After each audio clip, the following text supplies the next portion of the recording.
Thank you. I must begin with an apology. I know the kind of issues which have been agitating all of us over the last few days and the kind of issues which are being discussed here. In that context, to try and discuss the budget, which is sort of mundane exercise which is carried on every year, may not be the best thing to do, but this is not, I'm not inflicting the budget on you. I was persuaded to come and speak on the budget, and that's why I'm here, partly also as marking my solidarity with all what you have been doing. Okay, when we look at a budget, there's one thing which all budgets are.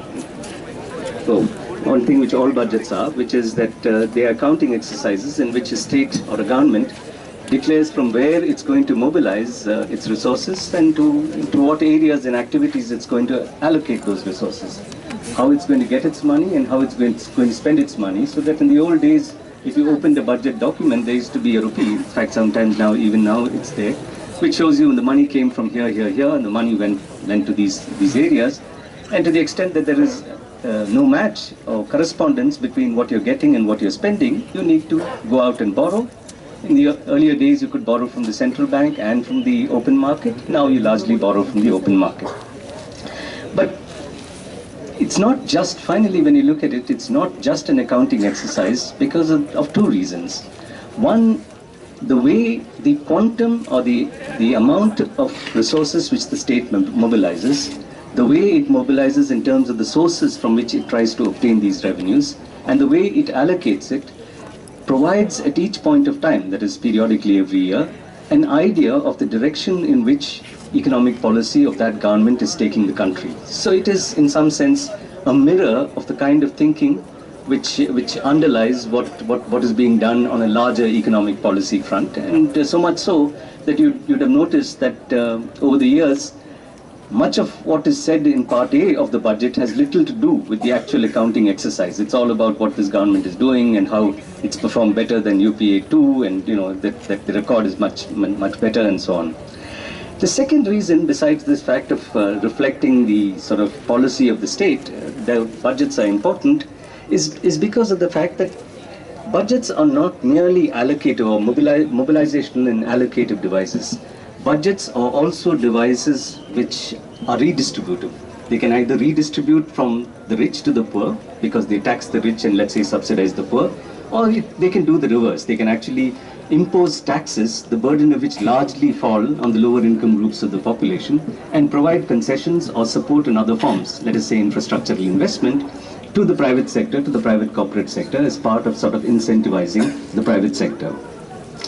Now, if we look at if you look at budgets during the neoliberal era, let's say the period from 1991 onwards, but especially in the period after 2000, there is one given. You see, in the old days, the given for a budget used to be to say that, listen, how far can I go in terms of taxing different sections in order to be able to mobilize resources? The binding constraint is my ability to be able to take a part of the surplus out of the system in order to be able to utilize that surplus for undertaking activities which either promote growth or improve welfare.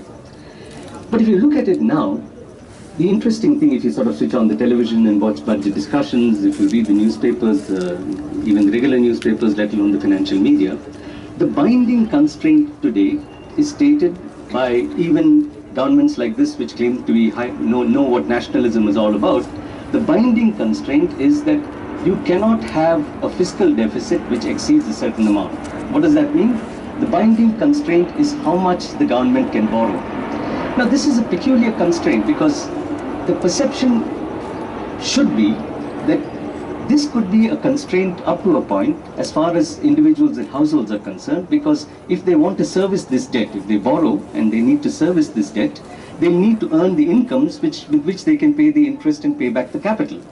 But as far as the government is concerned, when it borrows, it can borrow on basis of the fact that if at all it runs up into difficulties repaying this loan, it has the right to be able to tax, mobilize resources and meet its interest and amortization commitments. That is, it is not constrained like a household or an individual in terms of being able to borrow, because it doesn't need to wait for its incomes to come.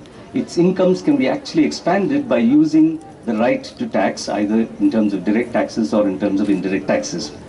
So therefore, it's odd that you actually find that the prime requirement which has been set as far as the budgets are concerned now is not your ability to be able to mobilize resources, but the prime constraint becomes your ability to borrow. You cannot borrow beyond a certain point. You basically define it in terms of saying that the excess of your expenditures over your revenues or your incomes, which are being financed by debt. If you don't finance it with debt, then if you don't finance it with debt, but let us say by selling public sector enterprises or equity in public sector enterprises, that's not considered a problem because of the fact that that's non-debt creating receipts, capital receipts, but non-debt creating. It's only to the extent that you use debt to finance the excess of your expenditures of your revenues that you're seen as violating some norm. And the norms are self-imposed, and as in the case of the EU now, in countries like India, it's self-imposed in the sense that we have a legislation, which is the Fiscal Responsibility and Budget Management Act, which tries to set an agenda, which of course is periodically revised, but tries to set an agenda of how you're going to reduce the quantum of borrowing that you'll undertake relative to GDP over a period of time to finance the excess of your expenditures over revenues. Now, the question is, who needs this and why is this being said? What is the reason why you are having this kind of a binding constraint in terms of the ability of the state to borrow? The reason you have this is because of the fact that this has become a demand of foreign capital, particularly foreign finance capital, wherever it's been provided space in terms of investing in either equity or debt markets, and where over a period of time you've sort of inherited or built up a legacy sum of capital which is resting in your markets, in your equity markets, in your stock exchanges, in your debt markets, etc. Now, why do these foreign financiers not like the government borrowing, not like a fiscal deficit? Well, there could be a number of reasons. One, of course, the reason they don't like it is if governments go and borrow in substantial measure in the open market, and they then find that the interest burden on the budget is going up, they can intervene in the market to try and bring interest rates down so that the interest burden that they have to incur is actually brought down. Now, that amounts to actually having a proactive player influencing the interest rate, which finance doesn't like, because finance places its bets on differences in rates of return in different markets, in let's say equity markets, debt markets, etc. And therefore, if you have a non-profit making player intervening in the market and perhaps also trying to fix the interest rate at certain levels, it would be something which would upset the operation of finance capital, which uses its power to be able to make large profits in terms of capital gains. The second reason why this becomes a problem is because of the fact that there is a belief that if the government borrows and spends, independent of the context in which it's borrowing and spending, you would end up with inflation. And inflation is something which is anathema to finance. The reason is that when inflation occurs, the value of financial assets goes down in real terms, because you don't simultaneously, when the prices of goods go up, the value of financial assets go down. So because you fear that these deficits will create inflation, finance capital does not like the government to have a large fiscal deficit and go and borrow in the market. Finally, finance capital moves into countries essentially because of the fact that it looks at possibilities to acquire resources which it can then resell or restructure and resell in order to make large capital gains. So therefore, it likes governments which actually are environments where governments make it easier for foreign investors to operate, where governments are willing to go in for liberalization and are dependent on the role of foreign finance. But they don't like governments which are actually proactive, which say that, listen, I'm going to borrow and spend. I hope that the economy will therefore grow and I'll get more revenues. If I don't get enough revenues, I will tax and I will actually pay back my debt. You don't like proactive governments like that. You want to actually delegitimize the state and legitimize the market in order to be able to play the game of making large capital gains either through acquisition and sale or through acquisition, restructuring and sale. So therefore, the first thing is, nationalism aside, if the state is stuck with an idea that the binding constraint it faces should be the fiscal deficit, and it's constantly reducing it. It used to be, well, close to 5 or more. It's come down. Now it was 3.9% in the fiscal year which is just ending, and it's going to be 3.5% next year. The idea is to get to 3% at some point of time, maybe in the next 3 to 4 years. Now, why 3%? Why not 4%? Why not 2%? Why not 5%? There is no clear logic which actually says that why am I fixing it there? Possibly it's being fixed there because the Europeans fixed it there as far as their own treaty was concerned. But anyway, there is this target of 3%. Now fine, if you set this as the binding constraint, then if you want to spend in order to either push growth or you want to spend in order to improve welfare, something else must adjust, because you really cannot borrow beyond the point. So you must be able to, if you want to increase spending, you must be able to mobilize resources in some other manner. So therefore you'd say that, okay, so obviously this is a state which is actually trying to raise more resources through taxation, because it obviously says that, listen, I don't want to borrow. So if you don't want to borrow, and if you want to be a proactive state which is supposed to do what a state is supposed to do, like for now we know that despite what the GDP figures say, everybody knows that both industry and agriculture are growing very slowly. So you would like the state to actually invest in order to prime the system. Even private capital wants the state to invest in order to prime the system. And there is a debate going on where, in fact, the finance minister said in his speech that I was under much pressure to move away from the path I'm sticking to of consolidating the fisc or reducing the fiscal deficit over a period of time, because there were a number of my advisors who actually were telling me that I should spend more because the economy is in a sluggish phase. So you'd think that what the state would do would then, given whatever objective it has in terms of growth and welfare promotion, it would actually go in for larger taxation, since it has set itself and tied its hands about the amount to which it can go into the market and borrow. Now, does the state do that? No, because the transition which you have under a neoliberal era, which intensifies when you have entities which actually are not seeing foreign capital as being a problem, independent of whether they are nationalist or not, that their conviction is that the way in which growth should occur is by actually trying to incentivize the private sector. If you tax the private sector too much, they won't save enough, they won't invest enough, which means you wouldn't have enough growth. So your role is to incentivize the private sector. But this is not to say that the state disappears. The state is there. It's just that the state has transformed itself from being a proactive entity trying to promote growth to being one which is a proactive entity trying to facilitate the private sector, particularly big capital and finance.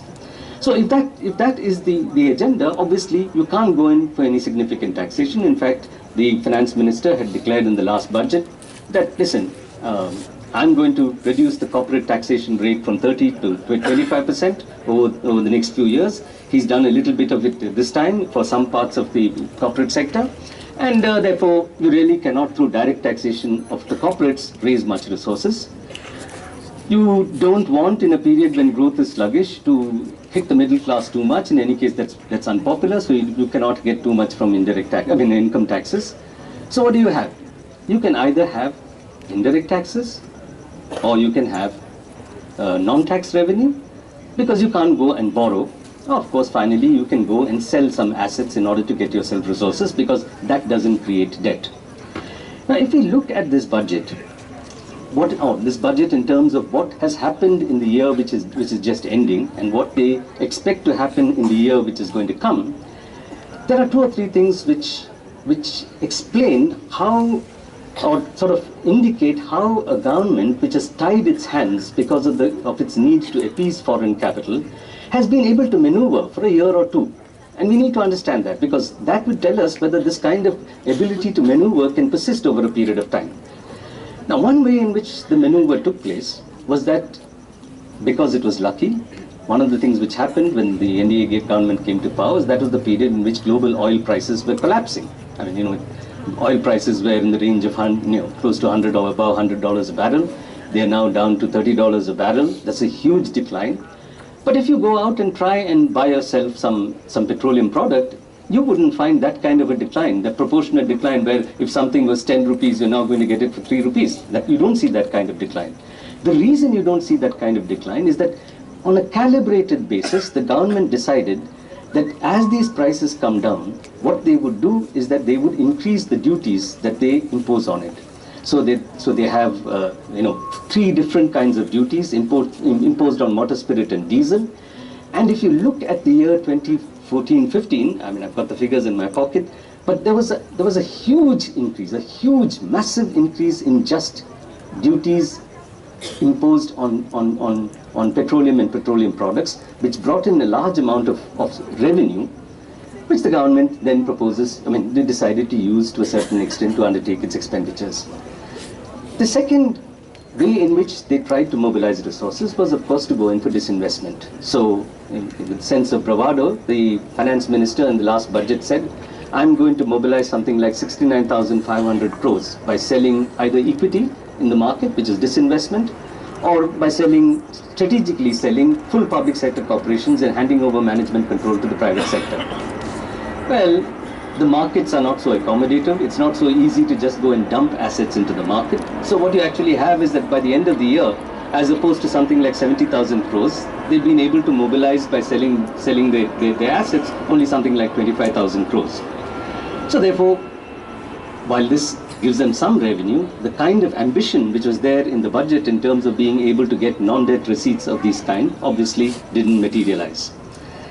So that what you have then is that if you look at what happened, to the extent that you stuck to that fiscal deficit to GDP ratio of 3.9%, the target that you'd set yourself, obviously expenditures couldn't go up too much. Okay, so if expenditures couldn't go up too much, obviously the kind of projections you had for expenditure didn't go where it should. And we saw the effects. We saw the effects in terms of what happened in terms of allocations for the National Rural Employment Guarantee Program. We saw what it did for allocations for food security, even though we now have a food security bill, and so on and so forth. So that you basically saw a slash in health, education,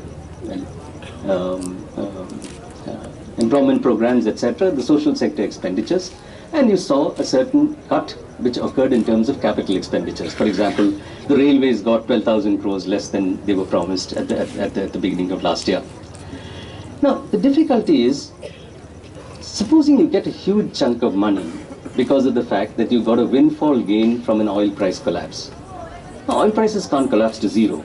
So we are more or less at the end in terms of how much you could mobilize out of imposing taxes in order to sort of skim off this surplus or ostensible surplus instead of transferring it to the consumer.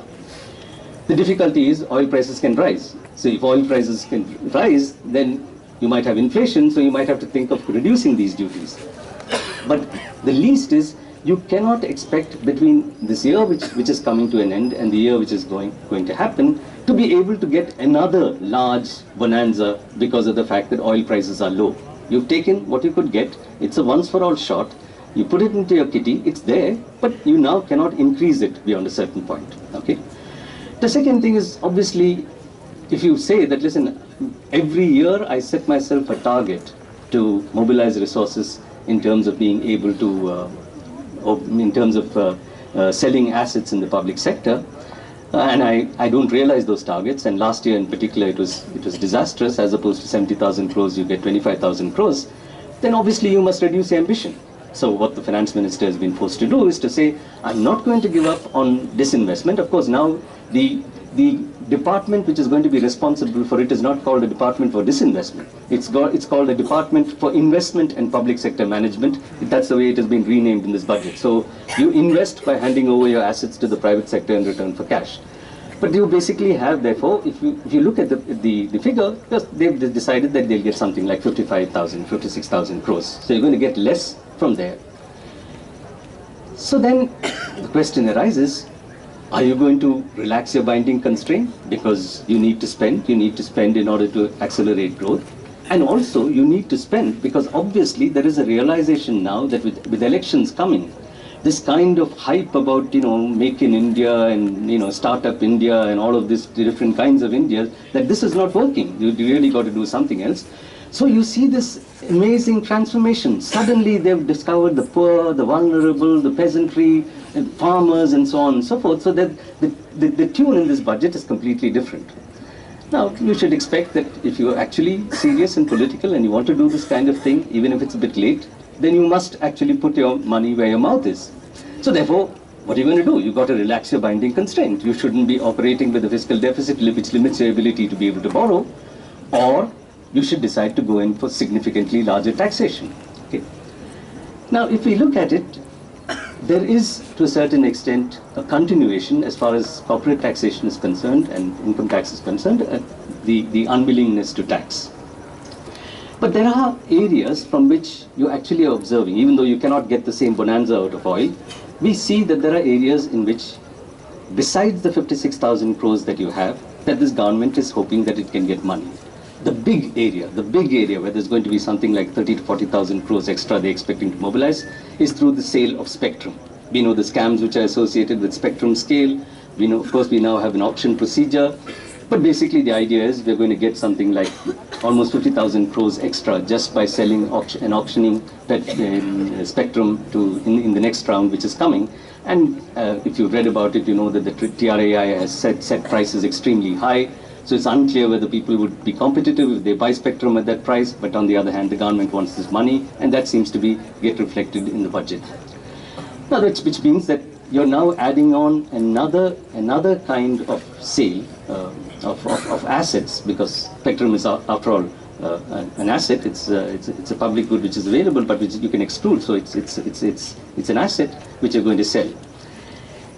And in addition to that, what has really happened is that there is been through a really motley set of cesses, okay, different kinds of cesses which have been imposed, cess here, cess there, and so on and so forth. You're really creating this sort of morass of, this is supposed to be a government which is trying to rationalize the tax structure, but you're actually now making it extremely irrational because you're trying to pick up little bits from different areas by imposing these cesses. The difficulty with the cess is, of course, is that everybody pays it, because anybody who's buying a service, for example, now will have to pay the cess on service, which has been, the tax has been raised from 12% to 15%.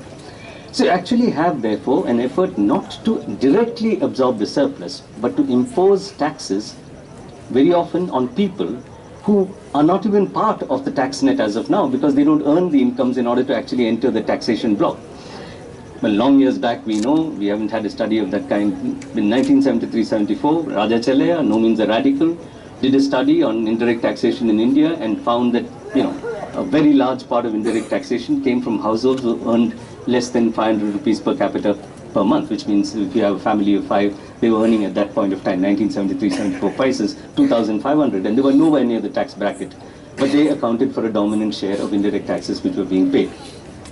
So therefore, what you have is a certain amount of resort to indirect taxation, which is inflationary in as much as it's passed on to those who buy the good or the service, and to try and dig deeper into the assets that you have and try and sell these assets in order to be able to get the resources that you need. Now fine, okay, we might not agree with it, we might not think that's positive, but is that proving to be a successful strategy? Well, if you look at what success would mean, then, is that to cover the huge infrastructure investments that they want to make, something like 50-60,000 crores extra on roads and similar amounts of money on railways and so on and so forth, because those are considered the way to stimulate growth. And because now they say that they're going to give huge amounts of money to farmers and the poor, and give all sorts of insurance schemes, etc., you'd expect that there would be some increase in expenditure which is being sustained as a result of mobilizing resources through these means. Now, if you look at it, in 2015-16, that's the year which is coming to an end, about 13.2% was the total expenditure of the central government relative to GDP. About 13% of GDP was being spent in a year by the central government. If you look at 2016-17, based on the budget estimates, it's 13.1%, very, very marginally lower, is going to be spent in 2016-17. So obviously, in terms of the fiscal stance, you are stuck because of the fact that you want to keep that deficit target in order to appease finance and big capital. You are stuck with this mode in which you basically are freezing your expenditures.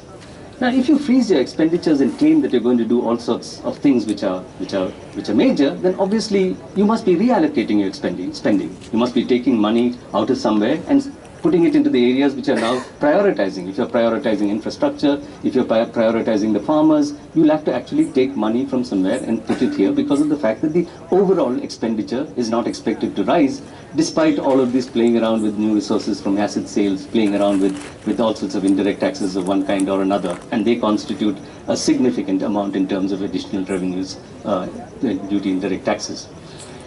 And finally, of course, what you do is you inflate. It's very clear if you look at what the budget estimates for tax revenue collection were for this year and what the revised estimates which we have now, we are way short of what was expected. That's going to happen next year as well. So you will have to cut some expenditures later in order to make sure that you get your 3.5% if you're going to stick with that figure.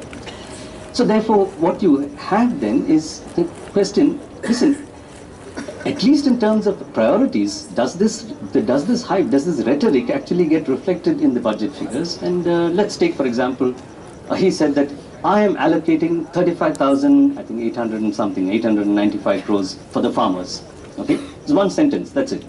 So you say, oh, 35,895, we don't mug up budget documents, so you want to know, oh, how much were you spending last year?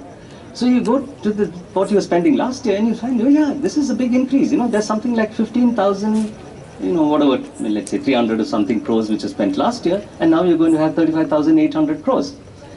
And then you start looking at the figures which are now, not put next to each other. There's one set of figures put on top and the rest of them below, and you're wondering why are previous figures below and this one on top? And you realize that there is something called interest subvention. There is the interest subsidy given for short-term crop loans to farmers, which earlier used to be under the finance ministry because that's a subvention from finance. Now they've taken it and moved it into agriculture, cooperation and rural development, and therefore you have this 15,000 crores, but the figure last year was 13,000 crores. So you really raised that by 2,000 crores because obviously there's growth occurring, so you have to raise it. So you take out from 35,000 crores, you take out this 15,000 crores, and you're really talking about 20,000 crores, and we don't even know whether that's going to be realized. So this hype that we're going to do all this for farmers is just that. It really doesn't reflect. Similarly, and I won't give you too many examples. Similarly, they say that this is going to be, the coming year is going to be the year when it's going to be the highest spend for the Rural Employment Guarantee Program. What was going to be the highest spend? 38,500 crores. So you say, okay, let's go back and see what was spent in the year gone by, and you find that something like 36,000 crores or 35,000 crores was spent. There's something like 6,000 crores in areas which have still to be paid to those who've already undertaken work. And the figure which you have in the revised estimates doesn't take into account fully the works which will be conducted in the month of March, because this financial year goes on till April. So actually, possibly what you have is, after taking inflation into account, let's say inflation is, maybe they say it's going to be in the range of about 4 to 5%. Okay, let's accept that. If it's going to be 4 to 5%, then you're in essence saying that what is being allocated is even less than what was allocated in the previous year, let alone in the peak year 2009-10, which was the best year for the NREGA scheme. So what you have is a combination of deception and sleight of hand, which is then combined with optimistic projections of revenues and this hope that you can actually sell off these assets to get yourself money, which underlies this so-called new strategy to be able to meet the goal which the Prime Minister set and which the Finance Minister has parroted, that by 2022 we want to double the income of all farmers in this country. So, it's going to be good days ahead for all of us. Now, the last point I'd like to make is that, does this mean that there is no strategy out here? Whether going to be successful or not is a different thing. But is there some method in this madness to the extent that it's possible to generate some growth? Obviously, there must be. It's true that the finance minister is a lawyer. He might know some things about corporates because he works for corporates, but he is not much of an economist. But still, he has advisors. They're pretty smart and so on and so forth. So what could be the thinking? And it seems obvious. Well, there are a lot of concessions in the text, but there's an appendix 1 to the budget speech, which basically says that a whole set of new areas are going to be opened up, including allowing central public sector enterprises to sell to foreign portfolio investors, not up to 26% as they were allowed to do of their equity, but up to 49% of their equity they are allowed to sell to the foreign portfolio investors. Why do foreign portfolio investors buy it? Not because they love India's public sector. They buy it because they hope that somebody will come tomorrow, the day after, when it may be, and actually offer them a higher price so that they can make a capital gain. So even though they are not direct investors, they're looking for the direct investor to come in future, and when they want to exit, you will be under pressure to change the rules, not merely for foreign portfolio investors, but for regular investors who want to take over a part of the public sector. So the idea is straightforward, that listen, we've somehow, besides traveling to every possible country in the world, we must somehow try and attract capital to come into this country and make in India. Now, where are they going to sell? It's going to be difficult to sell too much in India because you're not promoting growth in India. And this is not the best time in the world for you to go and try to sell in Europe or even the United States, because of the fact that Europe is steeped in recession and nobody can see recovery properly coming in the United States. So it may not, it's unlikely to work, at least in the near term. But the strategy is one of wooing, on the one hand, international finance and the other international capital, and hoping that they would lead you to these good days. If that is a government which can define what nationalism constitutes, then we know what the situation is as far as this country is concerned. Thank you.